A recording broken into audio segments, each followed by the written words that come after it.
A man's abilities may vary, but anyone who embodies this spirit is a noble person, a pure person. These words, etched into Chinese textbooks, tell the story of a Canadian doctor's profound connection with China. He was Norman Bethune, an internationalist warrior who measured the depth of humanity with his scalpel. From the snowfields of North America to the Iberian Peninsula, from the battlefields of Spain to China's enemy-occupied territories, his footsteps traced some of the 20th century's most moving humanitarian chapters. Born on March 3, 1890, into a minister's family in Ontario, Canada, Bethune displayed a keen interest in natural sciences from a young age. After graduating from the University of Toronto Medical School in 1916, he became the youngest surgical resident at Montreal's Royal Victoria Hospital. During First World War, serving as a military medical officer on the European front, the trauma he witnessed led him to ponder, when the machinery of war crushes life, how should a doctor's duty expand? After the war, he opened a free clinic in Detroit for impoverished workers, only to go bankrupt after refusing to compromise with insurance companies. This experience solidified his belief medicine should not be a business but an unconditional reverence for life.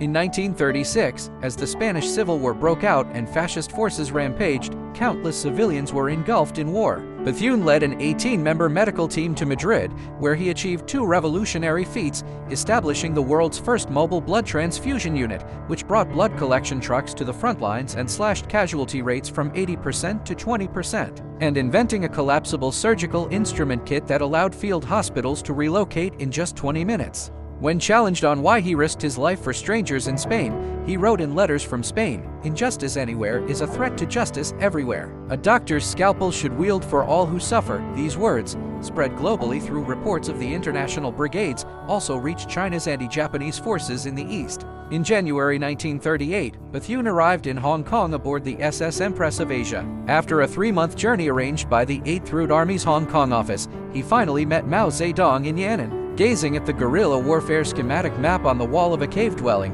he simply said, "Assign me to the place closest to the front lines."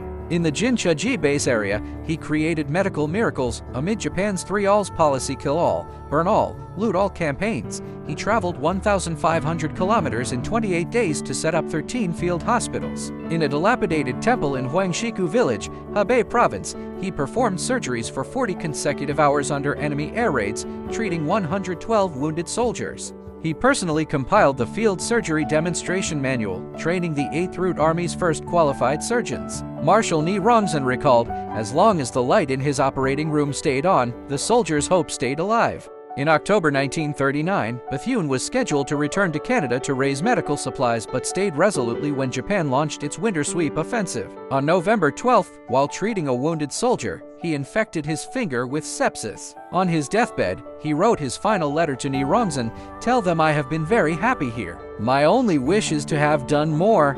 When Ni received the news, he wept, later recalling, reading his last words, remembering his great internationalist spirit and his contributions to the border region's health work. "Even I, a man not prone to tears, could not hold back my tears to honor his dear friend." Ni announced that the Jinchuji Military Region Health School would be renamed Bethune School, and its affiliated hospital would become Bethune Hospital.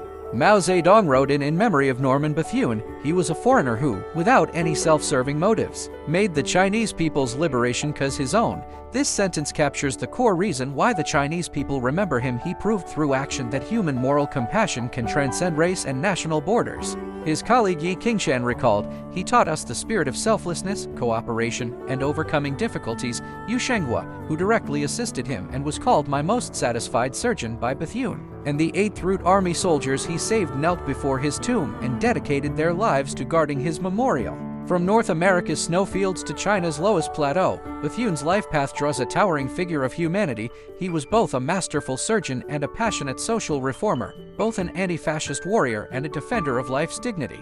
His story teaches us that true humanitarianism always shines with a light that transcends eras. As he wrote in his will, "Please give my Ford truck to General Ni Rongzhen, my medical books and instruments to the health school, and I would like a taste of Canadian honey." This 86-year legacy of a doctor's benevolent heart should never be forgotten in any era. Today, his former home in Canada stands as a symbol of Sino-Canadian friendship. His used medical instruments are displayed in the Chinese People's Revolution Military Museum, and every Qingming festival, middle school students come voluntarily to lay flowers at his tomb. The Red Cross spirit that Bethune embodied with his life has long been integrated into the fabric of human civilization, becoming an eternal light that illuminates the world.